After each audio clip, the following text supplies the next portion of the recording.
அடப்பாவிங்களா, இது ஒரு ட்ரெண்ட் ஆக்கிடாதீங்க அப்படின்னு கோலிவுட் வட்டாரங்களை பேச துவங்கிருச்சு. தன்னோட கணவரை பிரிஞ்சது பத்தி ஒரு பேட்டியில சொல்லும்போது அமலா பால் வேதனைப்பட்டு இருந்தாங்க. இந்த நிலையில இவர் கிடுகிடுன்னு பல படங்கள்ல புக் ஆகிட்டு வர்றாங்க. இதை பார்த்து சில கோலிவுட் வாசிகள் தன் கணவரை இவர் பிரிஞ்சதால தான் இவருக்கு இப்போ இவ்வளவு படங்கள், அந்த ராசி தான் அப்படின்னு பத்த வைக்க ஆரம்பிச்சிருக்காங்க. இப்போ அமலா பால் தமிழ், மலையாளம்னு 6 படங்கள்ல கமிட் ஆகியிருக்காங்க. ஏற்கனவே த்ரிஷாவும் மார்க்கெட்ல அடிச்சு கிடந்த போது திருமண நிச்சயதார்த்தம் நடந்து நிறுத்தப்பட்டது. அப்புறம் அவங்களும் பிஸி ஆகிட்டாங்க அப்படின்னு ஒன்றும் 5 அப்படின்னு கணக்கு போட்டு சொல்றாங்க கோலிவுட் வாசிகள். இதை இப்படியே ட்ரெண்ட் ஆக்கிடுவாங்க போல இருக்கே அப்படின்னு அலறுதே கோலிவுட்.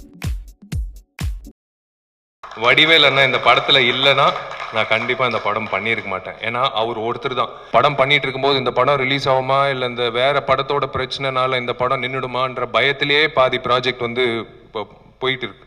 10:30 மணிக்கு அந்த டிவி ஆன் பண்ணி வடிவேல் அண்ணாவோட காமெடி ஒரு 1/2 மணி நேரம் பார்த்தா போதும், நிம்மதியே தூக்கம் வரும். முதல் ஷோ முடியறதுக்கு முன்னாடியே வந்து நிறைய இடத்துல வந்து ரிவ்யூ வந்துருது, போட்டு கிளின்னு கிளிக்கிறாங்க. அஃப்கோர்ஸ் அந்த மாதிரியும் படம் இருக்கும். ஒரு நடிகனா, இது நான் நடிகர் சங்க பொதுச் செயலாளராக நான் உங்ககிட்ட கேட்கல.